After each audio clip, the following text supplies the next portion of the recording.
Hi అండి. నమస్తే అండి. మనకి శారీస్‌కి అట్టముక్కలు వస్తాయి కదా! ఆ అట్టముక్కల్ని శారీ ఫోల్డ్‌యి తీసేసుకొని ఇలా నేను వేస్ట్ కాకుండా ఇలా తయారు చేసుకుంటున్నాను. ఒక సీజర్ సహాయంతో రౌండ్ అప్ గీసుకున్నాను. రౌండ్ అప్ గీసుకొని సీజర్ సహాయంతో ఇలా అట్టముక్కని స్కెచ్ చేసి నీట్‌గా కట్ చేస్తున్నాను. ఇలా రౌండ్ అప్‌గా. ఆల్మోస్ట్ ఎలా ఉన్నాయి ఫ్రెండ్స్, వచ్చేసాయి కదా! సో, మామిడాకుల్ని తీసుకున్నాను. ఇంకా మనకి శ్రావణ మాసాలు స్టార్ట్ అయిపోయాయి కదా!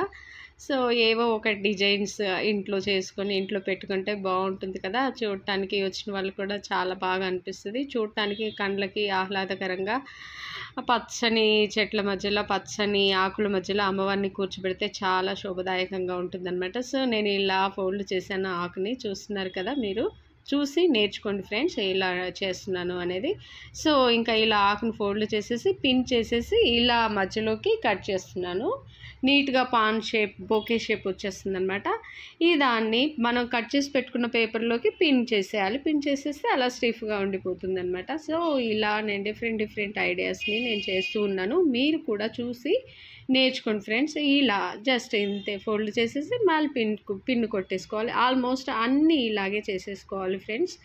నీట్‌గా ఉంటాయి. చూడటానికి కూడా చాలా ముచ్చటగా, చాలా అందంగా, గ్రీనరీ ఎంత అందంగా ఉంటుంది ఫ్రెండ్స్. ఉన్న ఒక్కరోజైనా చాలు, చాలా అందంగా ఉంటుంది.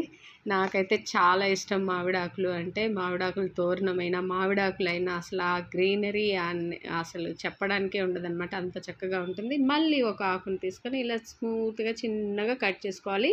2 సైడ్స్ సమానంగా కట్ చేసుకుంటే ఇలా మధ్యలోకి ఈ లేయర్ వస్తుందనమాట. ఈ లేయర్‌ని చూస్తున్నారు కదా! ఇలా ఫోల్డ్ చేసేయాలి. ఇది కూడా చాలా స్మూత్‌గా చేసుకోవాలి, లేదంటే ఆకు చిరిగిపోతుందనమాట. సో, జాగ్రత్తగా స్మూత్‌గా మనము వీటిని ఇలా గుంజాలి. వీటిని ఇలా స్మూత్‌గా మనం గుంజాలి అనమాట. సో, ఇలా వచ్చేస్తుంది. ఇదొక డిజైన్ అనమాట.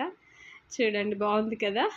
నేనైతే ఇలా తయారు చేస్తున్నాను. మీకు ఉన్న ఐడియాస్‌ని నాతో షేర్ చేసుకోండి ఫ్రెండ్స్. నాకున్న ఐడియాస్‌ని మీతో షేర్ చేసుకుంటున్నాను. నచ్చితే లైక్ చేయండి, కామెంట్ చేయండి. ఇలా పాన్ షేప్‌లోకి మధ్యలో దూర్పేసాననమాట. మధ్యలో దూర్పేసేసి ఇప్పుడు అక్కడ పిన్ చేసేసుకుంటే బొకే షేప్ వచ్చేస్తుంది. చూడండి, బొకే షేప్ వచ్చేసింది కదా! నీట్‌గా ఎంత బాగుంది కదా! నాకైతే చూస్తుంటే చాలా చూడముచ్చటగా ఉంది. నేను గోడకు తగిలించినాను.